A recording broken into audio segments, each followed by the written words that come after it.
আপনারা তো সারাদিন বলেন যে আপনাদের খাওয়া দাওয়া কোনো কাজ নেই, এক কথা বেখেয়ালি জীবন ছিল। হ্যালো এভরিওয়ান, আসসালামু আলাইকুম। কেমন আছেন? নিশ্চয়ই ভালো আছেন। তো আজকে দেখেন আমি কি খাচ্ছি।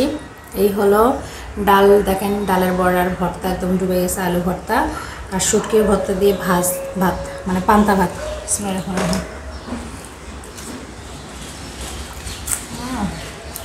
মজা আছে।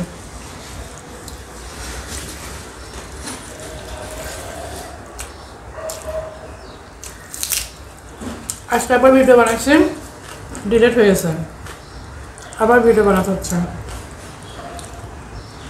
একটা ভিডিও বানাতে যে কত কষ্ট।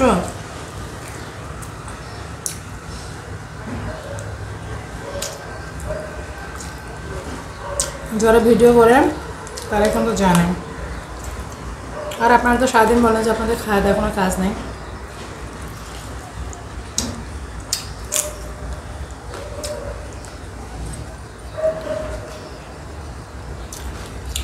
খাওয়া দাওয়ার কাজ তো ওইটাই, ভিডিও করা, ভিডিও এডিট করা, পোস্ট করা।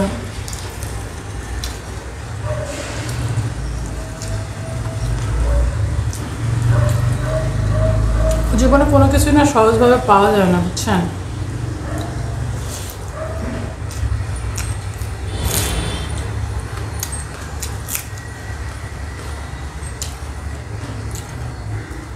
জীবনে সহজভাবে শুধু একটা জিনিসই পাওয়া যায়, সেটা হচ্ছে বাবা মার কাছে যদি কোনো জিনিস চান, সেটা যদি বাবা মার স্বার্থে থাকে, মানে সাধ্যে থাকে দেওয়ার মতো, এটা আপনি সহজে পাবেন। তাছাড়া অন্য কোনো কিছুই এত সহজে আপনারা কখনোই পাবেন না। আর যখন দেখবেন যে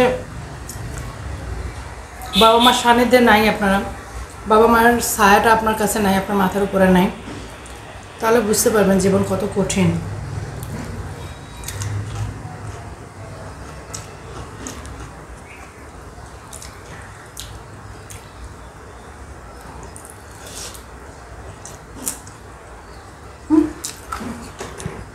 মরিচের বেশি ভাসা ভাসা বেড়াচ্ছে। কেনা চালের ভাত তো, পান্তাটা তো মজা না, কিন্তু ভাত নষ্ট করতেছে না। আর এই পান্তাটা যদি বাড়ির চালের হতো, সে অনেক মজা। বাড়ির চালের পান্তাটা কীরকম হয়, পন্তা বলি আমরা, বাড়ির চালের পন্তা, মানে একটা গন্ধটা অন্যরকম হয়, মজা অনেক। আর এটা মনে হচ্ছে কেমন জানে, তারপর খাবো, নষ্ট করবো না ভাত।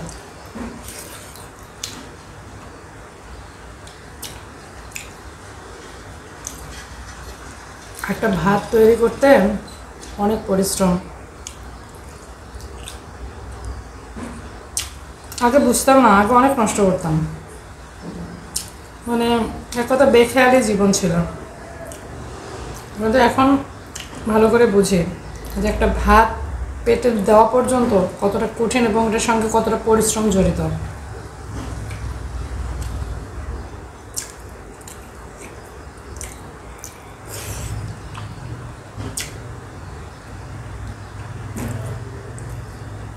তো সবাই ভালো থাকবে, সুস্থ থাকবে।